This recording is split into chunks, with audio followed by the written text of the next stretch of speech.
They said if you drop a spoon in front of Salvatore Rossi, you lose a finger. If you spill a drink, you lose your life. But Sophie didn't just spill a drink. She interrupted the most dangerous man in Chicago while he was with the only person he actually loved, his mother. The entire restaurant froze. Guns were drawn. The manager was already praying for her soul. But then, Sophie did something nobody expected. She didn't beg for mercy. She raised her hands and started to sign. What happened next didn't just save her life. It exposed a 20-year-old family secret that would bring the Rossi empire to its knees. You think you know Mafia romances? You have no idea. The rain in Chicago didn't wash things clean. It just made the grime slicker. It was a Tuesday night in November, the kind that chilled you to the bone. But inside the Obsidian, the air was warm, scented with truffle oil, aged leather, and fear. Sophie Miller adjusted her apron, her hands trembling slightly. She was 23, invisible, and trying desperately to stay that way. Her shift at the Obsidian, arguably the most exclusive steakhouse in the Gold Coast district, started at 4 p.m., and she had already been yelled at twice by Giles, the floor manager. "Sophie, table 4 needs water, not a daydream," Giles hissed, snapping his fingers in her face. "And fix your hair. You look like you just walked off the L train." "Sorry, Giles. It won't happen again," Sophie whispered, tucking a stray strand of honey-blonde hair behind her ear. She needed this job. Her rent on the studio apartment in Rogers Park was overdue, and the medical bills for her grandmother were stacking up on the kitchen counter like a monument to her failures. The Obsidian paid well, mostly because the clientele tipped in hundreds to prove they could. But the clientele was also the reason Sophie kept her head down. Politicians, CEOs, and men who didn't have job titles but wore watches worth more than Sophie's entire life earnings. "He's coming," a busboy named Kevin whispered, rushing past her with a tray of clean glasses. His face was pale. "Who?" Sophie asked, pausing near the service station. "Rossi. Salvatore Rossi." The temperature in the restaurant seemed to drop 10 degrees. The chatter, usually a dull roar of business deals and gossip, died down to a hush. The front doors swung open. Giles immediately straightened his posture, looking as if he'd been electrocuted. Salvatore Sal Rossi walked in.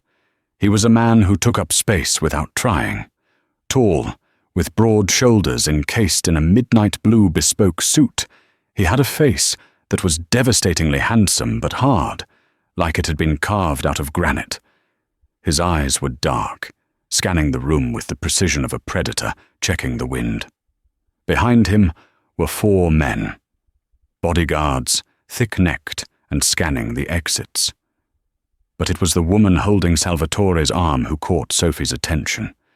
She was elderly, perhaps in her late 60s, dressed in an elegant velvet coat.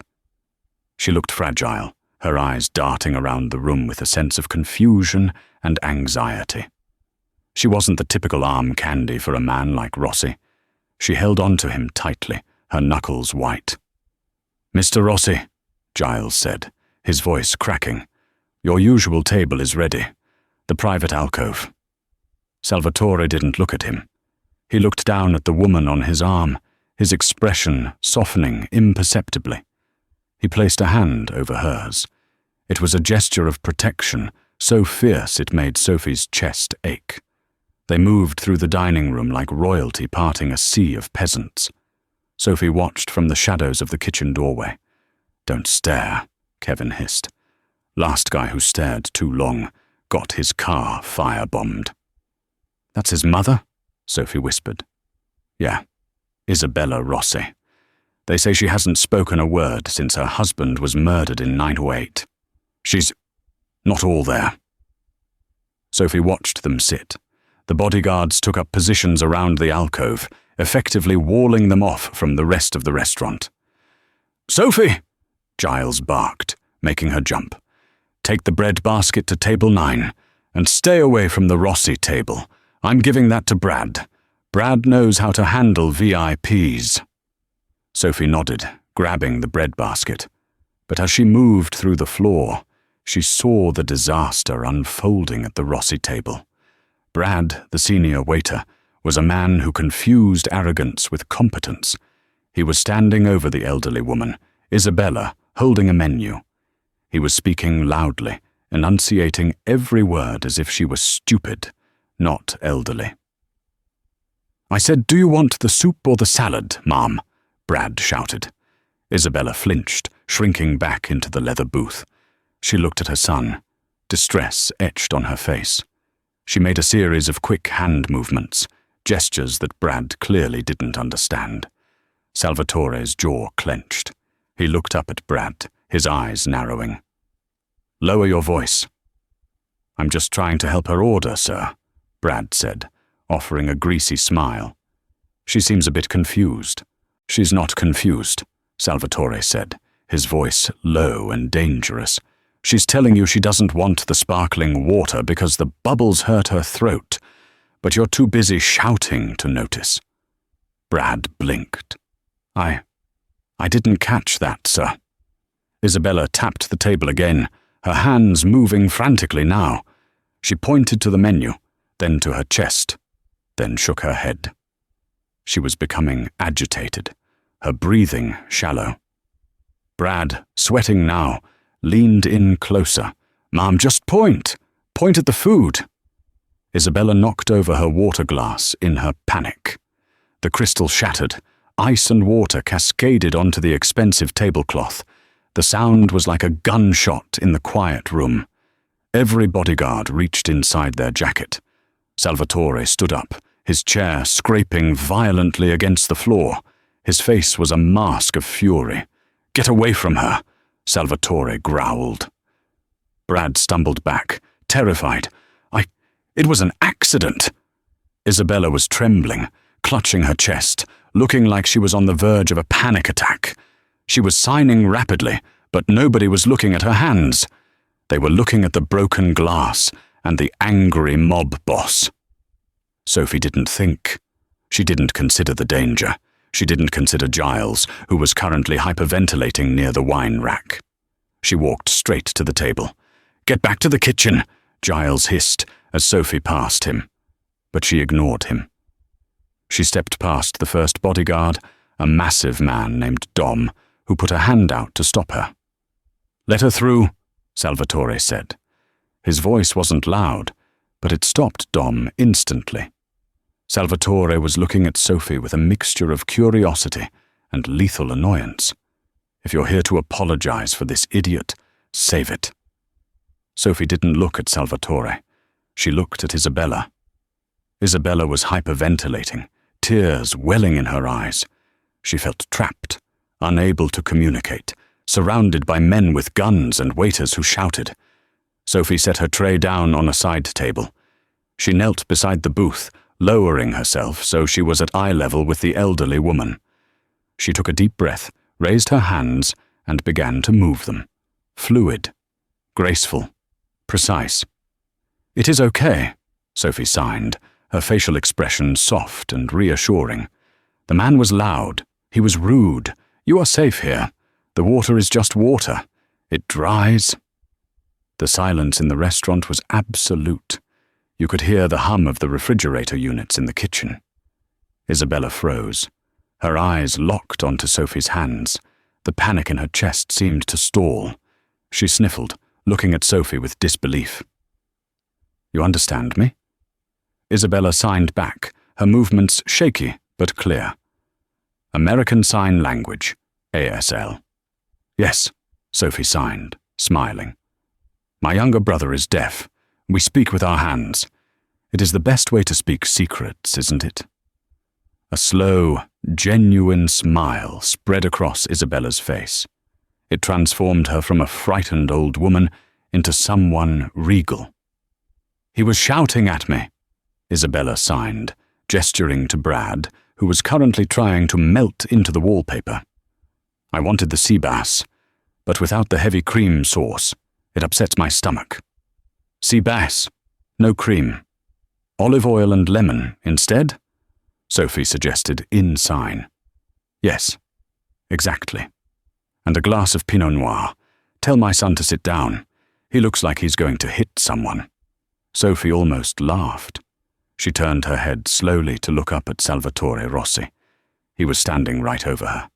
Up close, he smelled of expensive cologne and gun oil. He was staring at her with an intensity that made her skin prickle. The anger was gone from his face, replaced by shock.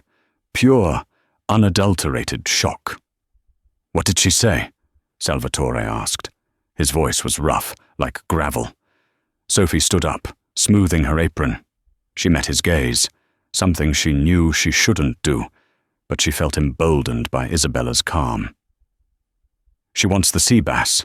No cream sauce, just olive oil and lemon. A glass of Pinot Noir." Sophie paused.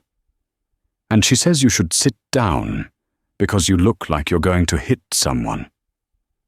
One of the bodyguards snorted, trying to suppress a laugh, but stopped immediately when Salvatore glanced at him.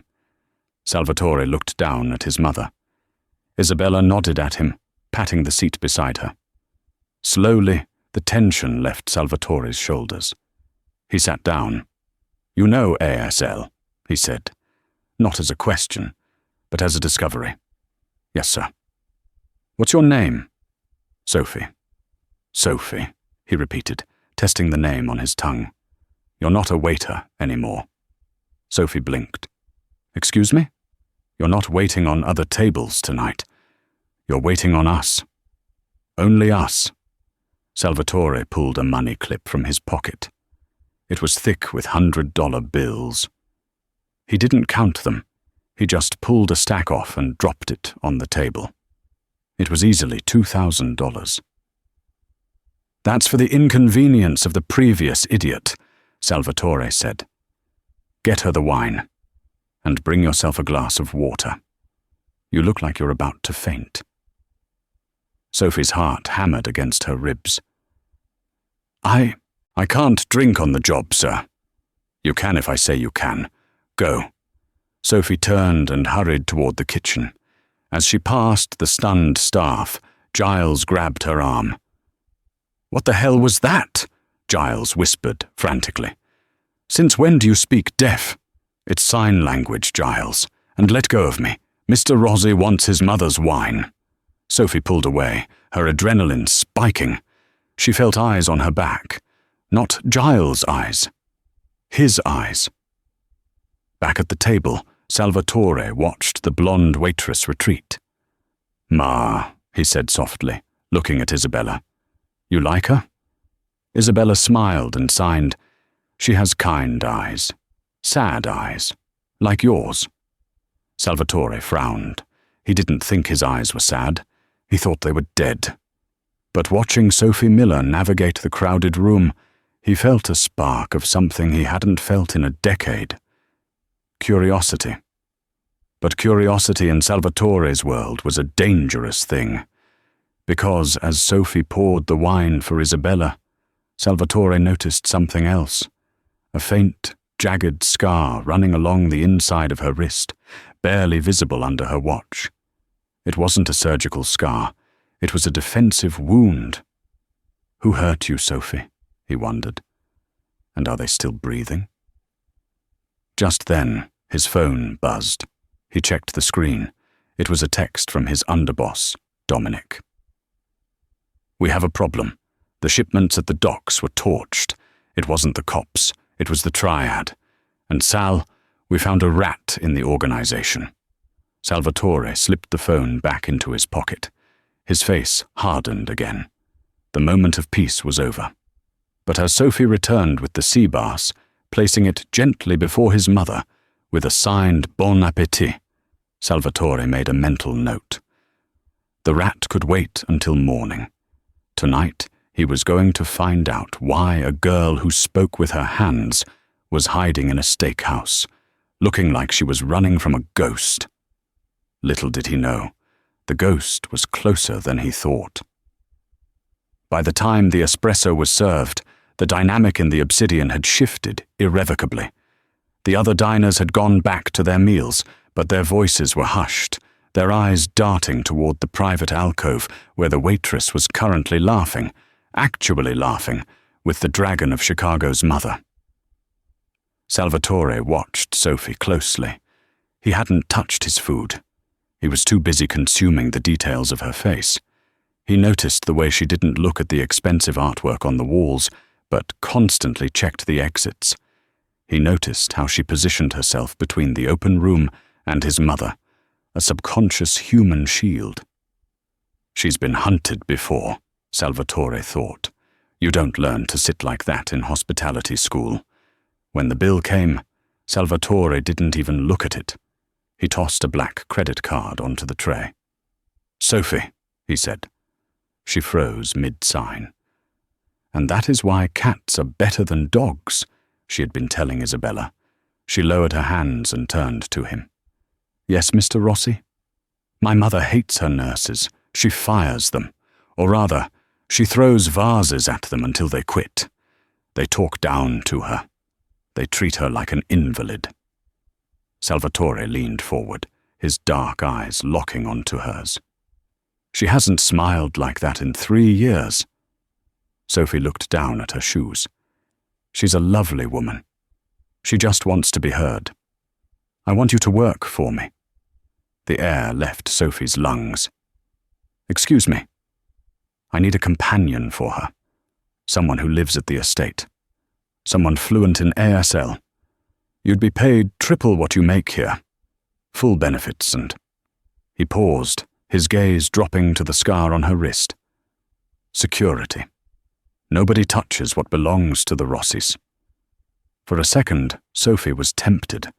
The money would pay for her grandmother's surgery.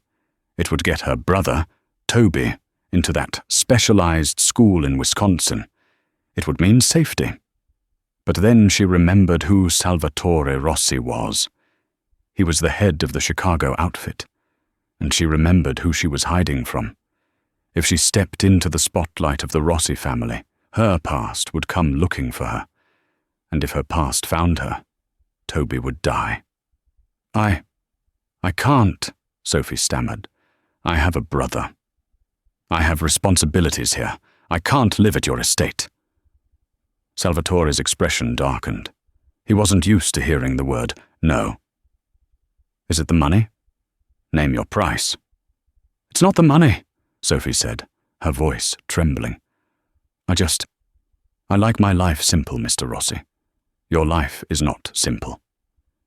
Isabella reached out and squeezed Sophie's hand. She signed, "Please, I am lonely in that big house. The walls are too quiet." It broke Sophie's heart, but she shook her head. "I am so sorry, Isabella. I cannot." Salvatore snatched the receipt, signed it with a violent scrawl, and stood up. "If you change your mind," he said, pulling a heavy black business card from his pocket and sliding it across the tablecloth. It had no name, just a gold-embossed lion crest and a phone number. "Call this number. Only this number." He helped his mother up. Isabella looked back at Sophie with sad eyes as they walked out, the phalanx of bodyguards swallowing them up. Sophie stared at the card. She should throw it away. She should burn it. Instead, she slipped it into her apron pocket. 2 hours later, Sophie clocked out. She changed into her street clothes, faded jeans, a thick hoodie, and worn-out sneakers. She exited through the back alley to avoid the late-night lingering customers. The alley was dark, smelling of wet cardboard and grease. The rain had picked up, turning into a freezing sleet. Sophie pulled her hood up and walked fast toward the bus stop. She didn't hear the car until it was right beside her. An unmarked grey sedan rolled slowly along the curb, matching her pace. The window rolled down. "Sophie!" a voice called out. It wasn't the deep, gravelly voice of a Mafia don. It was the nasal, sneering voice of Detective Ray Corbett. Sophie stopped, her stomach dropping to her feet. "Leave me alone, Ray." That's Detective Corbett to you, sweetheart." The car stopped, and Corbett got out. He was a thick-set man with a moustache that looked like a stain on his upper lip. He was vice, but he was also on the payroll of the North Side gangs, the rivals to the Rossi family.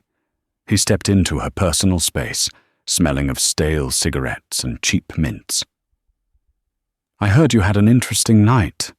Waiting on Salvatore Rossi? Moving up in the world?" "I just served him dinner. That's all." Corbett laughed, a wet, hacking sound. He grabbed her arm, the same arm with the scar. He squeezed hard enough to bruise. "Don't lie to me. We saw him give you a card. We saw the way he looked at you." "Let go of me!" Sophie tried to pull away, but he was stronger. "Here's the deal, Sophie," Corbett hissed, leaning into her ear. "You owe us. Your father's debt didn't die with him. You still owe the Kings 20 grand, and you're late on this week's payment. I gave you everything I had last week. I need to pay rent." "Not my problem." Corbett shoved her back against the brick wall of the restaurant. "But maybe it is your problem. Maybe I should pay a visit to that little brother of yours. Toby, right? Cute kid. Shame if he had an accident crossing the street. Deaf kids don't hear cars coming, do they?" Sophie saw red. "You touch him, and I swear to God." Corbett slapped her. It wasn't a hard slap, just enough to sting, enough to humiliate. "You'll do nothing. But since you're cozying up to Rossi, maybe you can be useful. You get close to him. You find out when the next shipment is coming in from the docks. You tell me, and maybe, just maybe, I'll forgive a chunk of that debt." He patted her cheek, his hand rough and cold. "Think about it. You have 24 hours, or Toby pays the price." He got back in his car and drove off, leaving Sophie sliding down the brick wall into the muddy puddle below, sobbing into her hands. She had no money. She had no protection. And now she was being asked to spy on the most dangerous man in the city to save her brother from a corrupt cop. She reached into her pocket, and her fingers brushed the heavy card Salvatore had given her. "The devil you know," she thought, "or the devil who wants you dead." Sophie ran the rest of the way home. Her apartment was a small, 2-room unit in a crumbling building in Rogers Park. As she fumbled with her keys, her hands shaking uncontrollably, she prayed Toby was asleep. She burst inside and locked the door, engaging all 3 deadbolts she had installed herself. "Toby!" she called out, then remembered. She stomped her foot on the floorboard. The vibration was their signal. A moment later, a tousled head of dark hair popped out of the bedroom. Toby was 16, lanky, with big brown eyes that saw too much. He was wearing his pajamas and holding a video game controller. He saw her face, the red mark on her cheek, the terror in her eyes, and dropped the controller. He rushed over to her, his hands flying. "What happened? Who hurt you?" Sophie forced a smile, grabbing his hands to stop him. "I'm okay. Just a clumsy customer. I slipped." Toby narrowed his eyes. He didn't believe her. He reached out and gently touched her cheek. "You are a bad liar, Sophie." Was it the bad men again? The ones who came for Dad? Sophie couldn't lie to him about that. She nodded, tears spilling over. Toby's face hardened. He looked like a man suddenly, not a boy. He moved to the closet and pulled out a baseball bat. "No, Toby," she signed frantically. "A bat won't stop them. They are police. They are powerful." Suddenly, a brick crashed through the living room window, shattering the glass and sending shards flying across the cheap rug. Sophie screamed and tackled Toby, covering his body with hers. Attached to the brick was a note. Sophie unfolded it with trembling fingers. 24 hours is too long. You have until dawn to agree, or we come inside. It was 2 a.m. Dawn was 4 hours away. Sophie looked at the broken window. The winter wind was howling into their sanctuary. They weren't safe here. They would never be safe here. She stood up, wiping the blood from a small cut on her cheek. "Pack your bag," she signed to Toby. "Everything important. Computers, clothes, your meds. We are leaving." "Where are we going?" Toby asked, looking terrified. Sophie pulled the black card from her pocket. She stared at the gold lion crest. She was about to sell her soul. She was about to walk into the fire to escape the flood. "We are going to live in a castle," she lied. "Get your shoes." She dialed the number. It rang once. "Rossi Residence," a deep voice answered. It wasn't Salvatore. It sounded like security. This is Sophie Miller. Mr. Rossi gave me this number. He offered me a job." There was a pause. "Hold, please." 30 seconds later, Salvatore's voice came on the line. He sounded awake, alert. "Sophie, does the offer still stand?" she asked, her voice breaking. "The live-in position?" "It stands. I have conditions. I have a brother. He's deaf too. He comes with me. We need to be picked up. Now. Tonight." Salvatore didn't ask why. He didn't ask what had changed in the last 4 hours. He heard the fear in her voice, and that was enough. "Lock your door. Stay away from the windows. My men will be there in 20 minutes. Pack only what you need. I'll buy you everything else."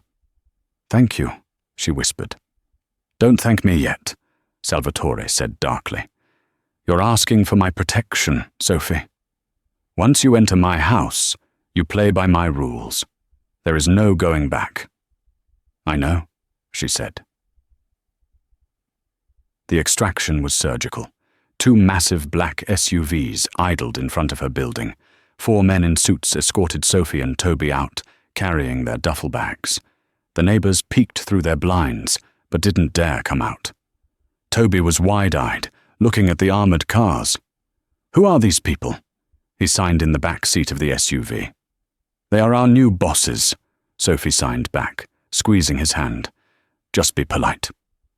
The drive to the Rossi estate took 45 minutes. They left the city behind, driving up winding roads into the wealthy hills of Lake Forest. The gates to the estate were massive, iron wrought into the shapes of vines and lions. They swung open silently. The house wasn't a house. It was a fortress disguised as a mansion.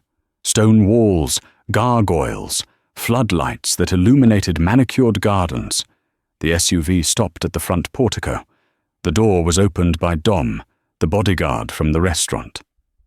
"Boss is waiting in the library," Dom said. He looked at Toby. "The kid too?" "Yes," Sophie said, stepping out and pulling Toby with her. "He stays with me." They were led through a foyer that was bigger than Sophie's entire apartment building. Marble floors, crystal chandeliers, portraits of unsmiling men in suits. It was beautiful, but it felt cold, like a mausoleum. Dom opened a pair of heavy oak doors. The library was warm, smelling of old paper and cigar smoke. A fire roared in the hearth. Salvatore Rossi was standing by the fireplace, swirling a glass of amber liquid. He had changed out of his suit into dark slacks and a black cashmere sweater, which somehow made him look even more dangerous. He turned as they entered. His eyes went immediately to the bruise on Sophie's cheek. The temperature in the room seemed to drop. Salvatore set his glass down on the mantelpiece with a deliberate clink. He walked across the room, ignoring Toby, ignoring Dom. He stopped inches from Sophie. He reached out, his hand hovering near her face. Sophie flinched. Salvatore froze. His eyes narrowed. "Who hit you?" "It doesn't matter," Sophie whispered. "It matters," Salvatore said, his voice low and vibrating with suppressed rage. "You are under my roof now. That means your problems are my problems. Who hit you?" Sophie looked at Toby, who was watching the interaction with intense curiosity. She didn't want to start a war. A debt collector. Bad cop. His name is Corbett. Salvatore looked at Dom. Corbett. Vice squad? Yeah, boss. He's on the payroll for the Kings. Handle it, Salvatore said. I want him found. I want him brought to the warehouse. Nobody touches her again. Yes, boss. Dom nodded and left the room, closing the heavy doors. Sophie felt a wave of nausea. She had just signed a man's death warrant. I didn't ask you to hurt him. You asked for protection, Salvatore said. This is what protection looks like in my world. He turned his attention to Toby. He looked the boy up and down, then extended a hand. Salvatore Rossi, he said. Then, awkwardly, he signed. Welcome. Toby's jaw dropped. He looked at Sophie, then back at the scary man in the black sweater. He shook Salvatore's hand. You know sign? Learning, Salvatore signed. Slowly. Salvatore turned back to Sophie. Your rooms are in the east wing, next to my mother's suite. You start tomorrow at 8 a.m. Dom will have your security badges ready. Do not leave the grounds without an escort. Do not speak to the police. Do not speak to anyone from your old life. He stepped closer, invading her personal space again. The smell of him, smoke, whiskey, and authority, was overwhelming. You are safe here, Sophie, he murmured, his voice softening just a fraction. But understand this. You just walked into a cage. It's a gilded cage, but it's still a cage. Can you handle that? Sophie looked into his dark eyes. She saw the violence there, but she also saw the loneliness she had glimpsed at the restaurant. I can handle it, she said. Good. Salvatore turned back to the fire. Go to sleep. Tomorrow, the real work begins. As Sophie led Toby out of the room, she looked back one last time. Salvatore was staring into the flames, looking like a king contemplating a war. She realized then that she hadn't just found a job. She had found a man who was willing to burn the world down for the people he claimed. She just wasn't sure if she was ready to be one of them. 3 weeks had passed since Sophie and Toby moved into the Rossi estate. To the outside world, they had vanished. To the staff inside the high walls, Sophie was an anomaly. She wasn't a mistress, though the maids whispered. She wasn't a servant, though she wore simple clothes.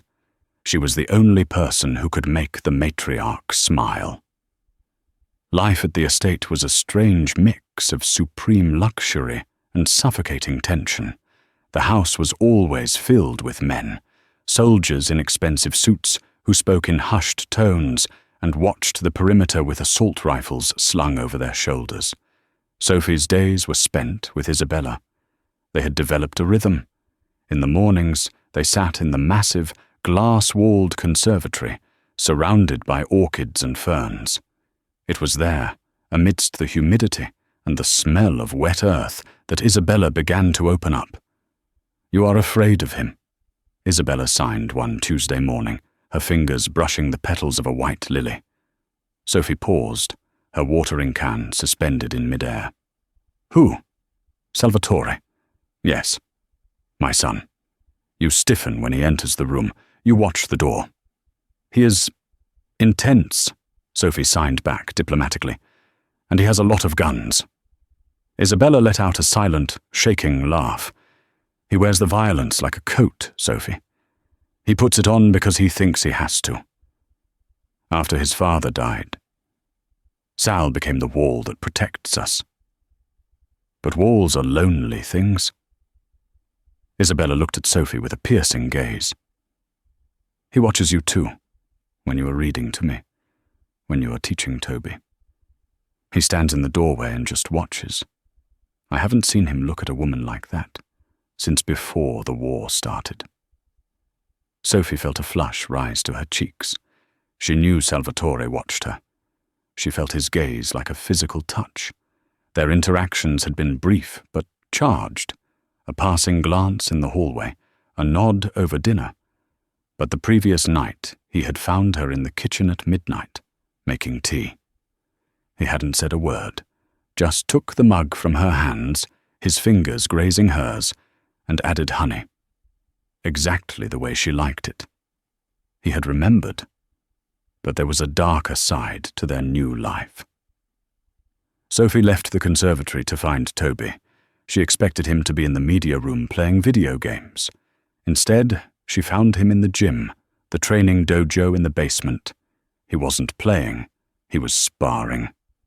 Dom, the massive head of security, was holding a punching bag.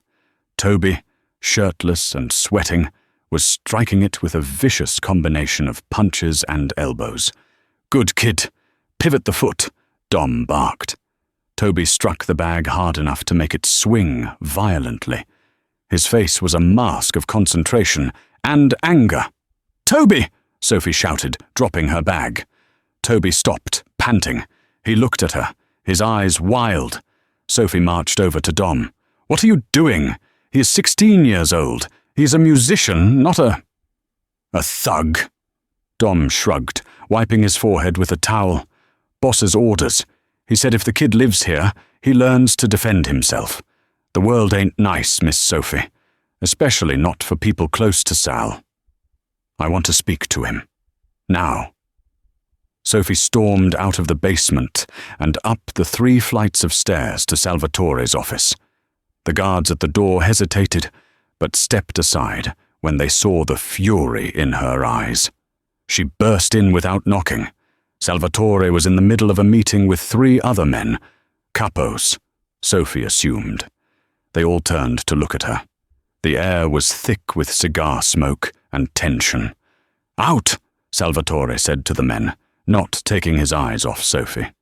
The men scrambled to gather their papers and left, closing the heavy doors behind them. "You don't knock," Salvatore said, leaning back in his leather chair. He looked tired. There were dark circles under his eyes, and his tie was undone. "You're turning my brother into a soldier," Sophie accused, slamming her hands onto his mahogany desk. "He's a child." "He's a target," Salvatore countered calmly. "Ray Corbett is dead, Sophie. My men found him 2 days ago. But the people he worked for, the Kings, they know you're here. They know Toby is here. If they can't get to me, who do you think they'll go for?" Sophie went cold. "Corbett is dead? I told you I'd handle it." Salvatore stood up and walked around the desk. He loomed over her, his presence overwhelming. "You think you can live in a lion's den and pretend it's a petting zoo? Violence is the currency here. Toby needs to know how to spend it, or he'll go bankrupt." "I didn't ask for this," Sophie whispered, tears stinging her eyes. "I just wanted to be safe." "You are safe," Salvatore growled. He reached out, grabbing her chin gently, forcing her to look at him. His thumb brushed her lower lip. The anger in the room suddenly shifted into something else, something hot and magnetic. "I would burn this city to the ground before I let anyone touch you or the boy. Do you understand that?" Sophie's breath hitched. She looked into his black eyes and saw the truth there. He wasn't just a monster. He was a guardian, a terrifying, lethal guardian. "Why?" she breathed. "Why us?" Salvatore stared at her mouth, then back to her eyes. "Because you're the first thing in this house that feels real." He leaned in. Sophie didn't pull away. She wanted him to kiss her. She wanted to feel the danger he radiated. Just as his lips were inches from hers, the door burst open. "Boss!" It was Marco, one of the lieutenants, a man with a sharp face and shifting eyes. He stopped, seeing the intimate proximity. A flicker of something ugly crossed his face. Jealousy? Suspicion? Before he masked it. "What is it, Marco?" Salvatore snapped, stepping back from Sophie. "The summit," Marco said. "The kings accepted the meeting. Tonight. Midnight at the shipyards." Salvatore's face turned into stone. The moment was gone. "Go back to your room, Sophie," he ordered, his voice devoid of the warmth it held seconds ago. "Lock the door. Do not open it for anyone but me." Sophie fled the room, her heart pounding. She didn't know that she had just walked away from the only safety she had left. The storm broke at midnight, mirroring the chaos unfolding at the Chicago shipyards. Sophie couldn't sleep. She sat by the window in her room, watching the rain lash against the reinforced glass. Toby was asleep in the adjoining room, exhausted from his training. She kept replaying the moment in the office, the look in Salvatore's eyes, the almost kiss. She was falling in love with a Mafia boss. It was a cliché, a tragedy waiting to be written, but she couldn't help it. He made her feel seen in a way nobody else ever had. At 2:00 a.m., the gates to the estate buzzed open. Sophie stood up, pressing her hand to the glass. 3 SUVs roared up the driveway, skidding on the wet cobblestones.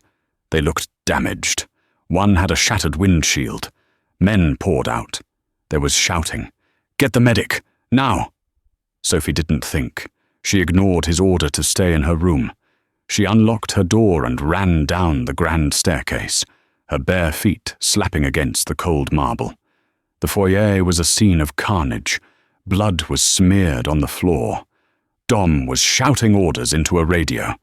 And there, in the center of the chaos, was Salvatore. He was being supported by Marco and another soldier. His white shirt was soaked in red. He was limping heavily, his face pale and slick with sweat and rain. "Sal!" Sophie screamed. Salvatore looked up. His eyes were hazy, unfocused. "Sophie, go back." She rushed to him, pushing Marco aside. "Where is he hurt? Tell me." "Bullet grazed his ribs, another in the thigh," Dom said grimly. "He lost a lot of blood. It was a setup. The kings knew we were coming. They knew the exact location. They were waiting." A setup. The word hung in the air like poison. The estate doctor arrived, and they rushed Salvatore into the medical wing on the first floor. Sophie waited outside, pacing, her white nightgown stained with Salvatore's blood from where she had touched him. An hour later, Dom came out. He looked exhausted. "He'll live," Dom said. "He's tough as nails." Sophie let out a breath she didn't know she was holding. Thank God. "But we have a problem, Sophie," Dom said. His voice was cold, different. He stepped aside. Marco stepped forward, holding a clear plastic bag. Inside the bag was a cell phone, a cheap burner flip phone. "We swept the house while the doc was stitching him up," Marco said, a sneer curling his lip. "Standard procedure after a leak." "What is that?" Sophie asked. "Found it taped under the toilet tank in your bathroom," Marco said. "We checked the logs. 3 calls were made to the king's lieutenants in the last 2 days. 1 call was made 2 hours before the meeting tonight, giving them the location." Sophie stared at the phone.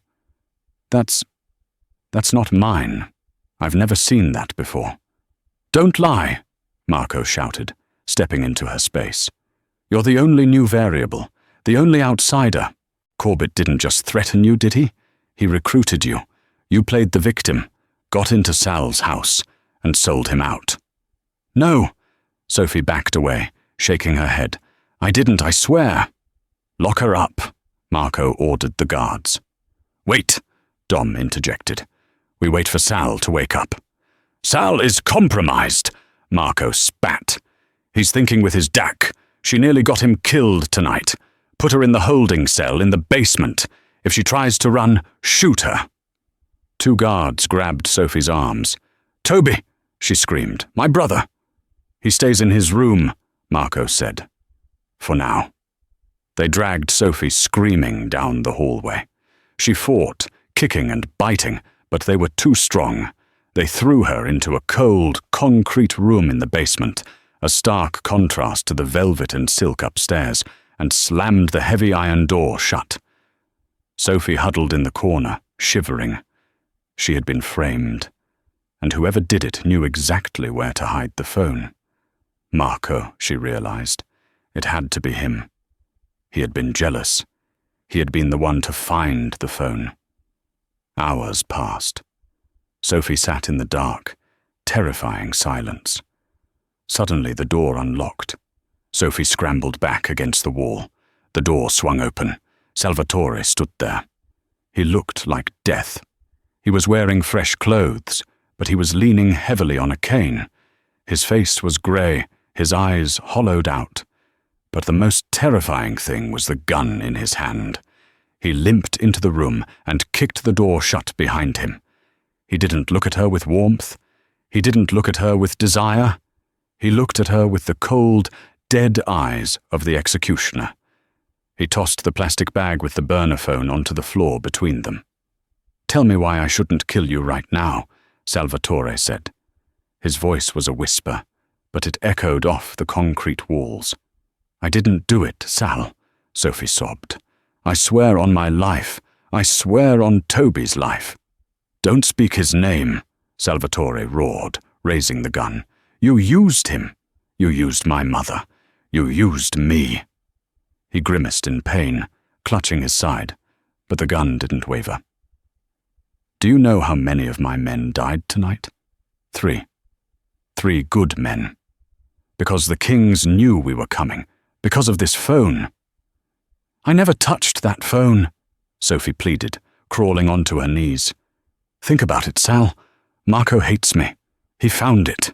He's the one who wants you to doubt me. Marco has been with me for 10 years. He took a bullet for my father." Salvatore cocked the hammer of the gun. "You have been here 3 weeks. He pointed the gun at her forehead. Sophie looked up at him, tears streaming down her face. She didn't look away. She didn't beg for her life. She just looked at him, pouring all her love and truth into her gaze. "If you believe I could do this," she whispered, "then pull the trigger. Because a life without your trust isn't a life I want anyway." Salvatore's hand trembled. The silence stretched, agonizing and long. He stared at her. He looked for the deception. He looked for the lie. He was the best human lie detector in the city, and every instinct he had was screaming 2 different things. His head said guilty. His gut and his heart said innocent. Slowly, agonizingly, he lowered the gun. "You have 1 chance to prove it," he rasped. "How?" "My mother," Salvatore said. "She saw something the night my father died. She never spoke of it. She went silent because of fear. If there is a rat in this family, if it is Marco, my mother knows." He leaned against the wall, his strength failing him. "You're the only one she talks to. If you can get her to tell you the truth about the past, maybe we can find the truth about tonight." "And if she doesn't?" Sophie asked. Salvatore looked at her with infinite sadness. "Then I have to follow the code, and the code says the traitor dies." He turned and banged on the door for the guard to open it. "You're under house arrest in my mother's wing," he said, without looking back. "Find the truth, Sophie, or we're both dead." The East Wing was silent, a tomb of velvet and marble. Outside, the storm had passed, leaving behind a heavy, suffocating fog that pressed against the windows. Inside, Sophie sat on the edge of Isabella's bed, her hands trembling. She had told Isabella everything. The ambush, the phone found in her bathroom, the gun Salvatore had held to her head. Isabella sat frozen, a statue of grief, until Sophie grabbed her wrists. Tears streamed down Sophie's face as she signed with desperate urgency. "Marco will finish what he started at the shipyard. If you stay silent, Sal dies tonight." The mention of her son shattered Isabella's 20-year paralysis. Her hands rose, trembling but decisive. She revealed the horror of 1998. It wasn't grief that silenced her, but a bargain. She had walked in on Marco arranging her husband's assassination. He had caught her, pressing a gun to her pregnant stomach, a trauma that cost her Sal's unborn sister. "He promised to butcher Sal if I ever spoke," she signed, her eyes burning with hatred. "I traded my voice for my son's life." Sophie gasped, the weight of the sacrifice crushing her, but a noise from the hallway stopped her heart. She pressed her ear to the heavy oak door. "Take out Dom first." Marco's voice drifted through, cold and calculated. "Then we make it look like a murder-suicide. The girl shoots the mother, Sal shoots the girl. Tidy." They were out of time. Sophie scrambled back, scanning the room for a weapon, her fingers closing around a heavy silver candlestick. Isabella stood up, clutching a bronze bust of Caesar, her fear replaced by a mother's primal rage. "Scream!" Sophie signed. Isabella drew a breath she had held for 2 decades and let out a blood-curdling shriek. The door flew open. Marco rushed in, gun drawn, expecting a medical emergency. Instead, he met Sophie's fury. Crack! The silver connected with Marco's wrist, sending his weapon skittering across the marble. He howled, but his size was too much for Sophie. He backhanded her violently, sending her crashing into the wall, vision swimming. As Marco dove for his loose gun, Isabella hurled the bronze bust, shattering the mirror behind him. Marco snatched the weapon, leveling it at the elderly woman. "I should have finished you 20 years ago." "Marco!" The roar came from the doorway, thunderous, broken and lethal. Salvatore stood in the doorway. He was leaning against the frame, his shirt soaked through with fresh blood from his reopened wounds. He held a revolver, but his hand was shaking from blood loss. Marco spun around, aiming at Sal. It was a standoff. "Drop it, Sal," Marco sneered. "You can barely stand. You can't aim." "You killed him," Salvatore rasped, stepping into the room. "My father. You were the driver." "He was soft," Marco shouted, his facade crumbling. "He wanted peace. I wanted an empire. And I built it for you, Sal. I did the dirty work while you played prince. And what do I get? You bring in this waitress and treat her like a queen? She has more honor in her little finger than you have in your whole life," Salvatore growled. "Say goodbye, Sal." Marco's finger tightened on the trigger. Sophie, dazed on the floor, saw Marco's eyes dart to the right. He was going to shoot Sal in the leg first, to torture him. She looked at Sal.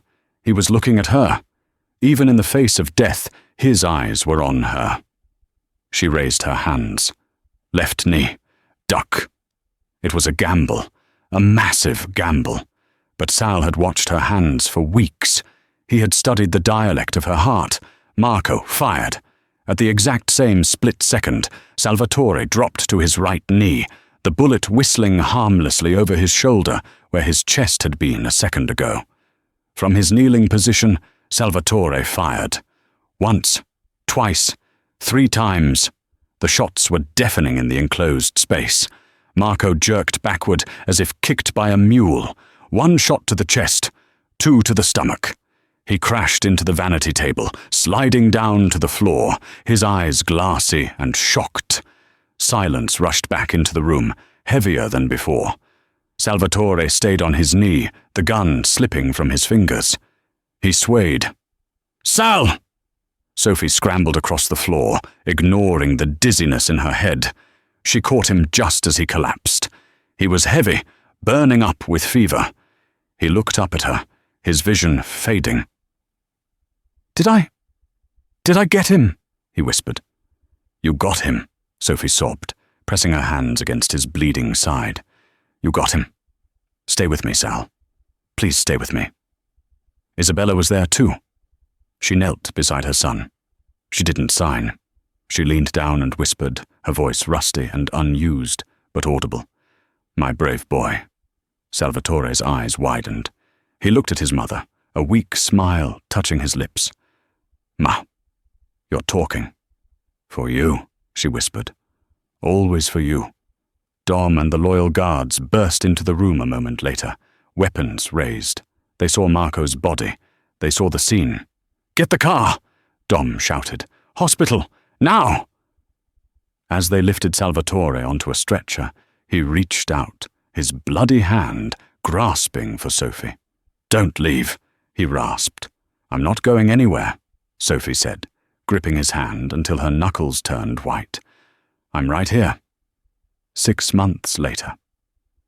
The spring sun was warm on the terrace of the Rossi estate. The gloomy, fortress-like atmosphere had lifted. The heavy drapes were pulled back, letting the light flood in. Sophie sat at the patio table, reviewing the catering menu for the upcoming charity gala. It was a new direction for the family, legitimate business.